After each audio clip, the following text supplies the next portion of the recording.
Hello hello, je m'appelle Delphine Bury et je te souhaite la bienvenue sur le podcast de la femme libre et indépendante.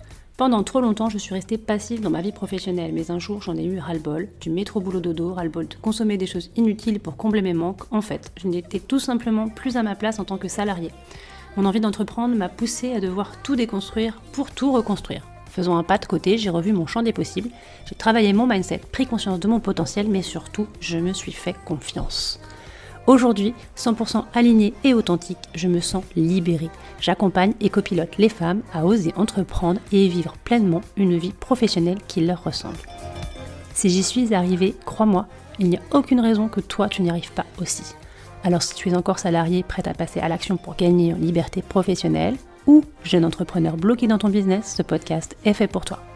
Viens faire le plein d'optimisme et de bonne énergie, le plein d'astuces business, de bonnes pratiques et de témoignages inspirants de femmes qui ont osé franchir le pas. Ici, tu l'as compris, pas de blabla, mais de la mise en action pour devenir une femme épanouie, libre et indépendante.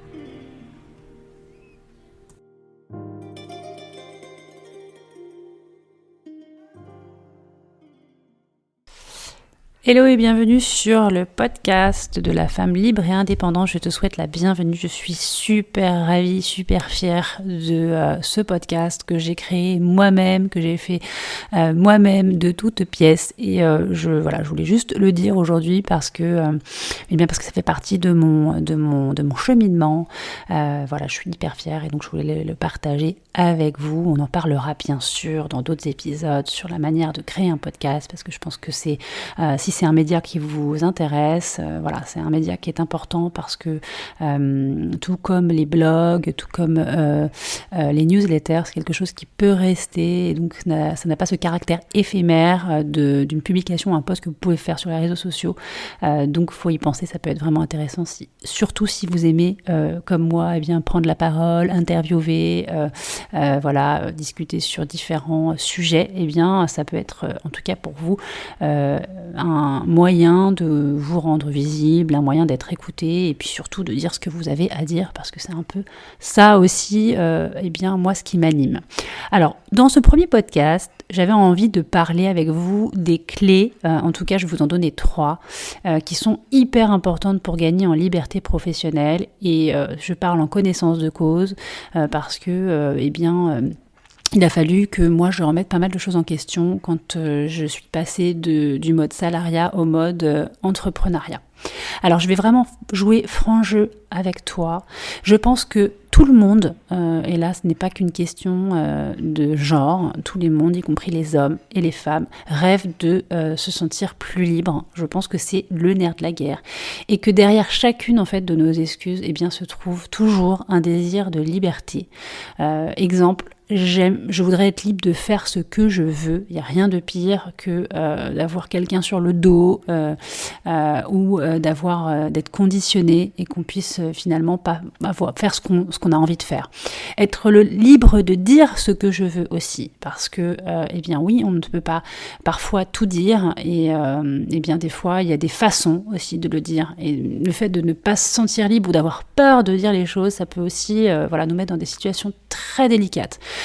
Être libre du regard et du jugement d'autrui, hyper important, parce qu'aujourd'hui on vit dans une société quand même basée sur l'image, mais surtout sur le fake. Voilà, il faut se rendre compte qu'il y a pas grand-chose finalement de vrai dans cette société. Donc faut toujours avoir ce libre arbitre de se dire que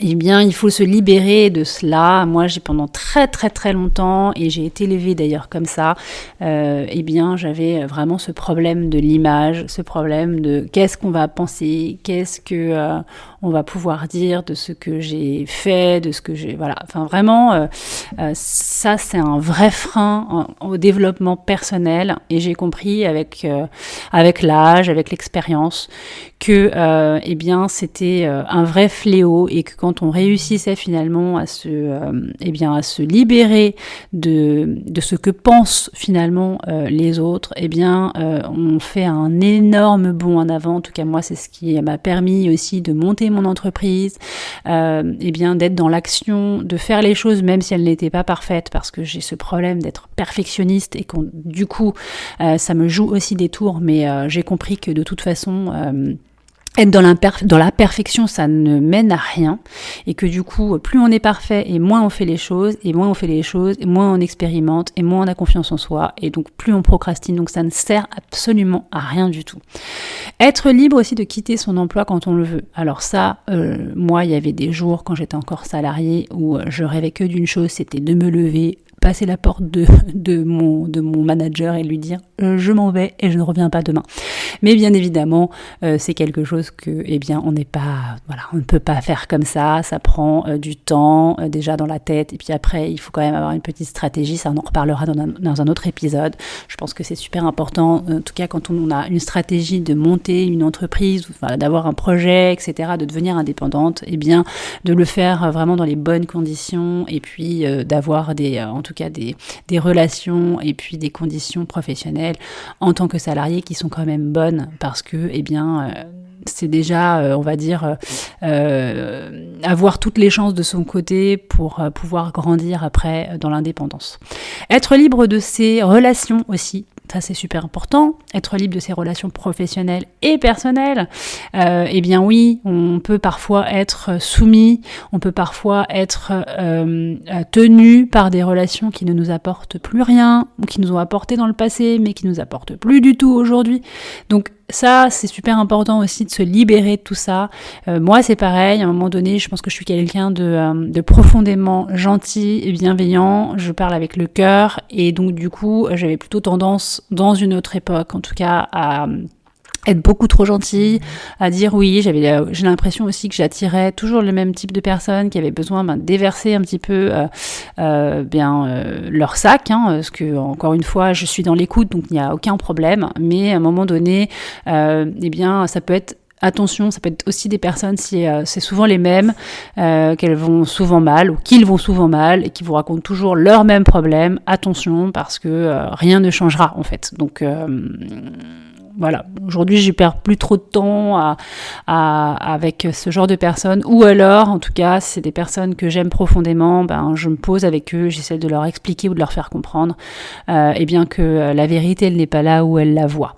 Donc ça, attention, parce que effectivement les relations ça peut nous plomber beaucoup quand même, donc c'est super important de s'entourer de personnes positives, qui vont de l'avant et qui peuvent en tout cas vous apporter quoi.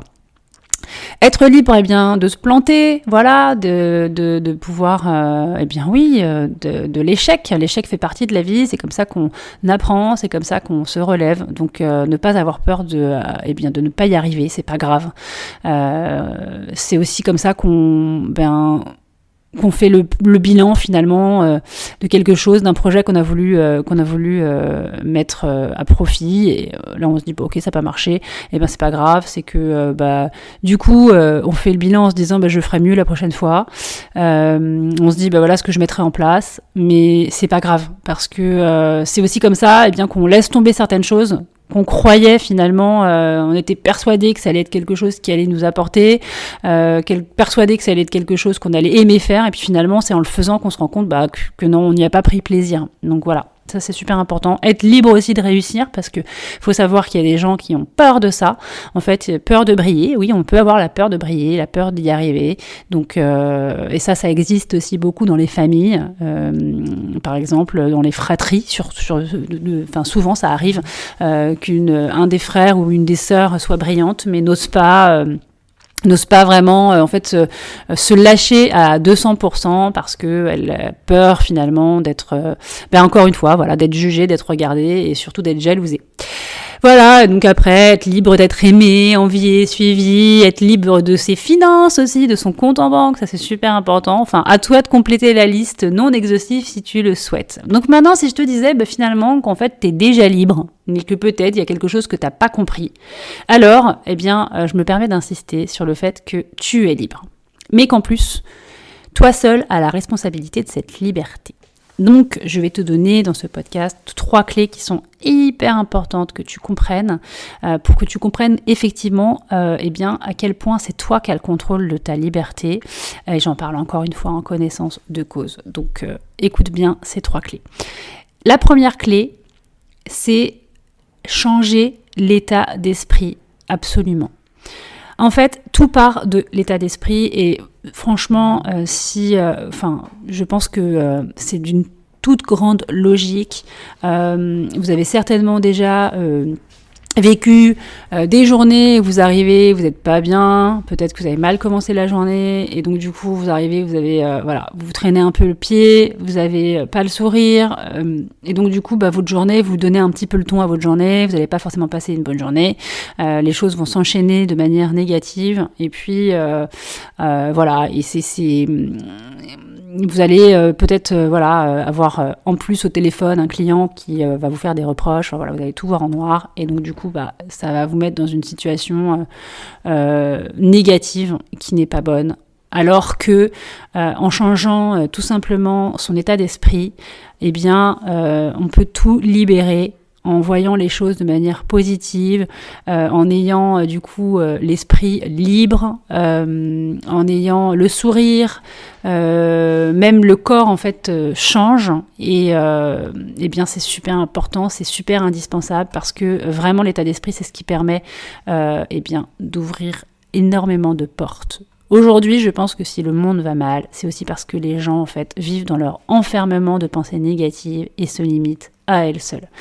Et franchement, quand on commence à se libérer de tous ces conditionnements, parce que ça n'est que ça, ce ne sont que des conditionnements irrationnels qui sont totalement absurdes, il suffit juste d'en prendre conscience. Alors je sais que vous allez me dire, oui, on le sait, mais on n'y arrive pas. Mais bon, ça après ça se travaille. C'est un travail de longue haleine, c'est un travail de tous les jours où il faut changer son mode de pensée, parce que j'ai envie même de dire que c'est chez l'être humain assez naturel de tout de suite pensées négatives. Moi, en tout cas, aujourd'hui, dès que j'ai des pensées négatives, j'essaie de les transformer. Et en tout cas, elles viennent aussi me dire des choses, donc c'est super important, et d'essayer de les transformer en positif et surtout de les casser, en fait, ces croyances qui nous limitent et qui nous plombent. La deuxième clé, tu vas certainement le deviner, c'est la confiance en soi. En fait, c'est juste la priorité. Et si tu sens parfois qu'elle te fait défaut, qu'elle t'empêche de grandir ou d'évoluer, pour avoir ce que tu veux, il est grand temps d'aller creuser, d'essayer de chercher un petit peu pourquoi est-ce que tu as ce manque de confiance, ou pire encore, un manque d'estime. Ça veut dire que là, tu ne t'aimes pas assez. Ça te fait perdre du temps. Et puis, du coup, ça te fait procrastiner et là franchement c'est contre-productif, c'est vraiment super important de travailler la confiance. Et honnêtement c'est pareil, la confiance en soi, ça se bosse tous les jours et c'est en se mettant dans l'action, en faisant les choses, en ayant tout ce que j'ai cité juste avant, de ne pas avoir peur de se planter, de ne pas avoir peur d'être jugé, d'être regardé. En fait c'est ça, la confiance en soi, c'est que de la mise en action, c'est beaucoup de la sortie de zone de confort. Alors c'est pas toujours évident, c'est vrai. Ça demande énormément d'énergie, mais c'est comme pour tout. C'est une gestion à prendre en compte, à mettre en place, et il faut y aller, quoi. Mais vraiment, c'est, je pense, l'une des clés les plus importantes pour dans le développement et dans le fait de grandir et de s'améliorer. Et en fait, la troisième clé, c'est aussi très important, c'est de s'ouvrir aux autres, parce que je ne pense pas que pour être libre, il faut rester caché et il ne faut pas se montrer. Donc vraiment, ouvrez-vous. Moi, je dis même, je parle du cœur, parce que on a tendance, et ça va aussi avec les deux clés d'avant, c'est-à-dire l'esprit négatif et puis le manque de confiance. On a tendance à flipper et à avoir peur des gens. J'ai remarqué ça. Tout de suite, quelqu'un qui vient vous parler. Moi, par exemple, je fais beaucoup de connexions sur LinkedIn. Et évidemment, ça marche pas à tous les coups. Mais des fois, je sens qu'il y a des personnes qui sont là. Oui, vous avez quelque chose à me vendre. Alors qu'en fait, pas du tout. Quand je connecte avec une personne, déjà, c'est pour lui proposer de venir me rejoindre sur le groupe, mon groupe privé Facebook, pour qu'elle puisse partager son parcours et puis qu'elle puisse venir faire partie de cette communauté. Donc dans un premier temps, je n'ai absolument rien du tout à lui vendre. Et d'ailleurs, c'est assez rare quand même quand j'ai des gens qui me posent ces questions-là. Est-ce que je comprends tout à fait? Parce que moi aussi, des fois, je suis harcelée pas par des vendeurs, mais Mais ce qui est normal, je veux dire, ça fait partie du jeu quand on est entrepreneur. On a forcément des choses à vendre. Et si toi, demain, qui m'écoutes, tu n'es encore salarié, mais que tu montes ton entreprise, le passage obligé, ce sera d'aller vendre aussi tes prestations, tes produits ou tes services. Donc, il n'y a pas à rougir de ça et c'est tout à fait logique. Donc, l'ouverture aux autres, tout ça pour dire que plus tu es ouvert et plus tu es ouvert à la rencontre et plus tu es ouvert aux opportunités. Et en fait, moi, je me rends compte parce que j'étais une personne qui n'aimait pas forcément faire du réseau, même si je pense que je suis faite pour ça, mais en fait, ça me faisait peur à l'époque. Donc, j'étais pas, voilà, je pense que j'étais pas non plus à ma place professionnellement, ce qui faisait qu'aller faire du réseau pour ma boîte, c'était pas forcément ce que j'aimais faire. Mais en tout cas, je me fermais du coup à beaucoup de personnes et je crois que je suis passée aussi pas mal à côté de belles personnes, quoi. Malheureusement, quand on a peur. Alors, je préfère franchement aujourd'hui rencontrer des gens, échanger avec eux et me planter. Tant pis, c'est pas grave, je me plante. J'ai rencontré quelqu'un qui m'a pas apporté de toute façon, c'est pareil, ça apporte toujours parce que même si vous avez une rencontre qui est négative, même si elle vous a pas, peut-être vous avez perdu du temps, peut-être vous avez même perdu de l'argent. Enfin voilà, peut-être que ça m'est arrivé d'ailleurs, mais il y a toujours en fait quelque chose de positif dans cette rencontre justement, c'est que vous ferez peut-être pas la même erreur la prochaine fois, mais dans tous les cas, j'ouvre en tout cas moi ma porte aux gens quand ils ont envie de discuter avec moi, et puis même s'ils ont envie de me vendre quelque chose, il faut surtout pas se fermer parce que ça peut être quelque chose en tout cas qui peut changer votre vie. Donc restez super ouvert, ne restez pas caché, montrez-vous, dites qui vous êtes, surtout si vous êtes entrepreneur, jeune entrepreneur. Vraiment, ne pas se rendre visible, c'est ne pas se donner pour moi la chance de progresser et de s'améliorer. C'est ne pas donner aussi la chance à d'autres personnes de vous rencontrer. Donc voilà, il ne s'agit pas non plus de communier avec n'importe qui pour n'importe quoi, mais l'idée c'est de connecter, s'ouvrir à l'autre pour apprendre, encore une fois, évoluer, s'ouvrir à de multiples opportunités et au champ des possibles. Et je te dis ça vraiment parce que ces 3 clés-là, je les ai compris il n'y a pas si longtemps que ça. Voilà, j'espère que ce podcast t'a plu. Je te dis à très bientôt pour un prochain épisode. Bye bye. J'imagine que si tu as écouté ce podcast, c'est que tu aimes les conseils, que tu souhaites te nourrir pour grandir et gagner en liberté professionnelle. Alors tu peux déjà aller découvrir tous mes programmes sur www.libre-et-indépendant.fr, entièrement dédiés aux femmes qui veulent se réaliser dans leur carrière. Ces programmes, ils vont te permettre de te structurer, d'économiser tes ressources dans des choses qui ne sont pas prioritaires et qui te font perdre du temps, de l'argent et beaucoup d'énergie. Crois-moi, j'ai longtemps cherché et j'aurais adoré y avoir accès lorsque j'étais moi-même en phase de reconversion, mais aussi lorsque j'ai créé mon entreprise. Si tu as aimé ce podcast, tu peux t'abonner pour recevoir en exclu les prochains épisodes, mais aussi parle-en autour de toi. C'est de loin la chose la plus sympa que tu puisses faire pour apporter ta pierre à l'édifice des femmes entrepreneurs qui se bougent et qui ne lâchent rien. Et franchement, je l'espère, ce sera sûrement bientôt ton cas.